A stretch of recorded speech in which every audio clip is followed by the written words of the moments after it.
Tax వేస్తున్నారని ఇప్పుడు ఇప్పుడే నా నోటీస్కి వస్తా ఉంది. ఈ మధ్యకాలం నా నోటీస్ కొన్ని వస్తే 5 సంవత్సరాలు జరిగిన విధ్వంసాన్ని స్టెప్ బై స్టెప్ అధిగమిస్తూ వస్తున్నాం. మామూలు విధ్వంసం కాదు, మీరు గుర్తుపెట్టుకోవాలి. 10 లక్షల కోట్ల రూపాయల అప్పు. బ్రాండ్ ఆఫ్ ఏపీ జీరో కూడా కాదు, మైనస్. ఆంధ్రప్రదేశ్ మీద రాం అనే పరిస్థితి, భయపడిపోతున్నారు. అలాంటి దగ్గర నుంచి నా క్రెడిబిలిటీతో మళ్ళీ నేను కన్విన్స్ చేసి ఏమీ కాదు, మా దగ్గర అన్ని పరిస్థితులు బాగున్నాయని కన్విన్స్ చేసుకుంటూ వస్తున్నాం. మొన్నే నాలా కూడా తీసేశాను. చాలా చట్టాలు కూడా రీవ్యాంప్ చేస్తున్నాం.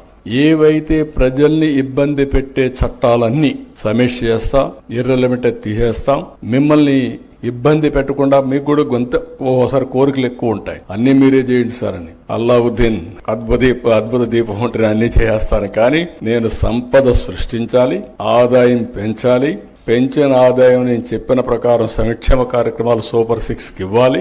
మళ్లీ కొంత డబ్బులు అభివృద్ధి పైన పెట్టాలి. మీలాంటి పారిశ్రామికవేత్తలను కూడా మనం చూస్తే చాలా మంది ఇబ్బంది పడుతున్నారు. పౌల్ట్రీ ఇబ్బందుల్లో ఉంది, టెక్స్టైల్ ఇబ్బందుల్లో ఉంది, చాలా ఇండస్ట్రీస్ అన్ని ఇబ్బందుల్లో ఉన్నాయి. వాళ్ళని ఒక్కొక్కరిని కనీసం ఒకసారి ఆ డీఫంక్ట్ అయిపోతే మళ్ళీ రివైవ్ చేయలేదు. ఉండే నమ్మకం కూడా పోతుంది. దానికి ఏ విధంగా చేయాలనో అన్ని ఇండస్ట్రీస్ ఆలోచిస్తున్నా, అవి కూడా రివైవ్ చేస్తామని చెప్పి కూడా నేను మీకు తెలియజేస్తూ, డైరీ షెడ్స్ కి ఎక్కడైతే